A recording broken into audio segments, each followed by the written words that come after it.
I want to begin this video by stating that I do not believe in the separation of church and state, simply because both church and state are comprised by people, by human beings, which are mostly religious. Therefore, an official worker or representative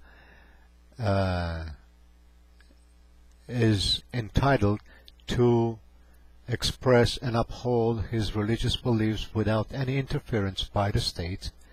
At the same time, the religious people that go to churches are citizens of this country and are the majority of the citizens of this country. Approximately 80% of the American people are confessed Christians that practice their beliefs and their religion. Therefore, as citizens, they have the right to express their beliefs based on the premises of the Constitution of the United States. That much said, democracy is indeed the voice and the will of the majority. Some critics of democracy say that democracy is the tyranny of the majority. Well, if you want to call it tyranny, so be it. But it's not a tyranny. It's the will and the voice of the majority. And as in any democratic system, the majority establishes the rules by which a society functions. And the minority must abide by the rules established by the majority. It's how it works. It may not be fair for the minorities, but the exception or the other side of the coin would be that if minorities establish rules for the majority, then the minorities are ruling the majority, which is not democracy anymore. I agree that morality is not to be legislated.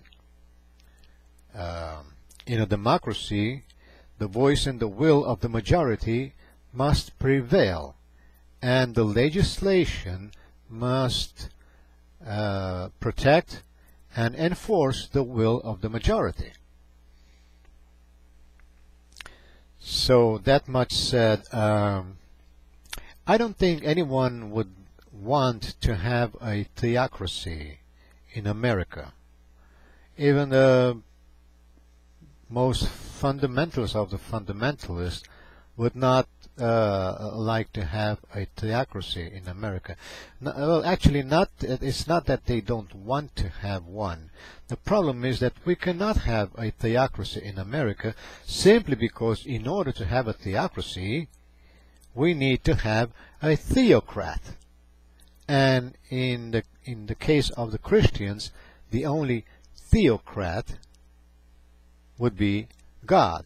So the only way to establish a theocracy in America is by having God being in the White House or in the palace, if I may say so, of America, and that is not possible. Therefore, a theocracy is a system that is based on a total and complete rulership of a theocrat, which in the case of Christianity would be God himself or Jesus Christ. And that will come. Eventually it will come, and there will be one theocracy government on this planet.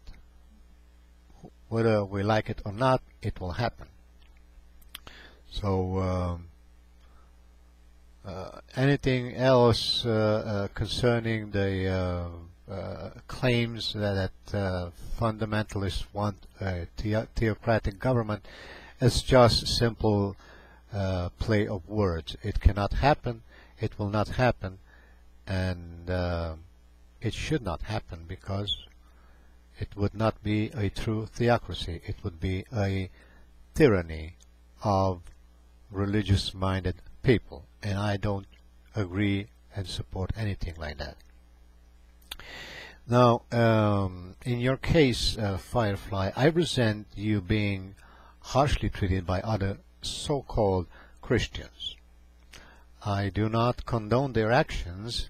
On the contrary, their actions are a very poor witness of the teachings and of the presence of the Holy Spirit in the life of those people. And if they are treating other human beings like you in a manner inconsistent with the teachings of Jesus Christ, from my perspective, they have no right to call themselves Christians. All right? Now, going to the main point of your video regarding God being the biggest unborn killer of all time, let's establish a premise that is an absolute, and that is that God is not bound by any human standards. All right? God is the creator and the owner of his creation, and we are part of his creation. Therefore God owns us, and he is the one who gives us life, and he is the one who can take our lives. He is the one who establishes the rules by which we, his creation, must live our lives and conduct ourselves. He will hold us accountable for our deeds, but we are not going to hold God accountable for what he does. Why? Simply because God is absolute, infinite in all his attributes, and we are insignificant, limited, and incomplete creations of God. We own ourselves to God. God owes himself to no one. Therefore, claiming that God is the biggest unborn killer of all time it's a simple, I would say, a justification of our own sinful acts, and comparing our sinful acts with the acts that God has ordained or allowed or permitted to be conducted in his name. And that is totally illogical, for a simple reason. God is God, and we are not.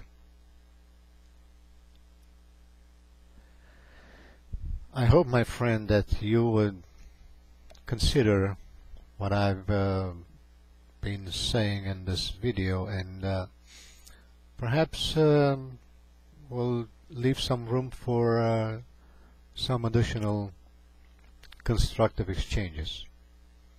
Be well.